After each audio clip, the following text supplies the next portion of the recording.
मराठी माणसाच्या न्याय हक्काकरता पेटून उठत हिंदुत्वाची पताका फडकवत ठेवणारा बुलंद आवाज म्हणजे शिवसेना प्रमुख बाळासाहेब ठाकरे।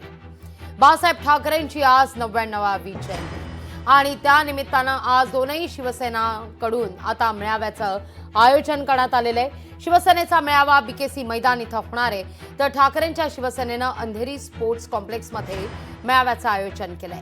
आगामी स्थानिक स्वराज्य संस्था पालिका निवडणुकांसंदर्भात आज दोनही प्रमुख नेते काय बोलणार याकडे सगळ्यांच्याच नजर आहे। आमचे नेते आणि राज्याचे उपमुख्यमंत्री एकनाथजी शिंदे यांच्या वतीने मी गुलाबरावजी पाटील, दादाजी भुसे, आनंदराव अडसूळ इथे असणारे सर्व उपस्थित असणारे शिवसैनिक यांनी बाळासाहेब ठाकरे यांना पुष्पहार अर्पण केलेला आहे। बाळासाहेबांचा करारी स्वभाव, धाडस, हिंदुत्व आणि देश, त्याचबरोबर मराठी माणूस यासाठी त्यांनी केलेला त्याग हा पुढे नेण्याचं काम सातत्याने शिवसेनेच्या मार्फत त्यांनी केलं। त्यामध्ये ज्याला काही वेगळ्या समस्या निर्माण झाल्या त्यानंतर एकनाथजी शिंदे यांनी प्रचंड धैर्य आणि धाडस दाखवून चांगले साथीदार निवडले आणि परत हिंदुत्वाच्या रस्त्यावरती शिवसेनेला ते घेऊन आले।